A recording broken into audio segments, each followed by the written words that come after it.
আমি দৌড়াতে পেরেছি, আমি কথা বলতে পেরেছি, আমি পড়তে পেরেছি, আমি ইংরেজি শিখতে পেরেছি, আমি গান গাইতে পেরেছি, আমি মাছ ধরতে পেরেছি, আমি চিন্তা করতে পেরেছি, আমি কবিতা লিখতে পেরেছি, আমি অঙ্ক করতে পেরেছি, আমি ফুটবল খেলতে পেরেছি, আমি ফুটবল খেলতে পেরেছি। আচ্ছা দেখো, এই যে এই ধরনের বাংলা বাক্যগুলোকে কি তোমরা ইংরেজিতে রূপ দিতে পারবে? পারো কি? সত্যি কি পারবে? আচ্ছা, যদি এই ধরনের বাংলা বাক্যগুলোকে ইংরেজিতে রূপ দিতে চাও তাহলে তোমাদেরকে ছোট্ট একটা স্ট্রাকচার মনে রাখতে হবে। ছোট্ট একটা স্ট্রাকচার যদি জানো তাহলে এই ধরনের শত শত হাজার হাজার বাংলা বাক্যগুলোকে তোমরা খুব সহজেই ইংরেজিতে রূপ দিতে পারবে।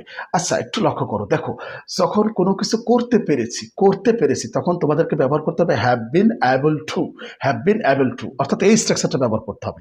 Subject plus have been able to plus V one plus object.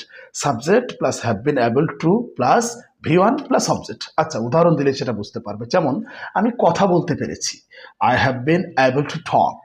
I have been able to talk. আমি দৌড়াতে পেরেছি, I have been able to run. I have been able to run. আমি ইংরেজি শিখতে পেরেছি, I have been able to learn English. I have been able to learn English. আমি মাছ ধরতে পেরেছি, I have been able to catch fish. I have been able to catch fish.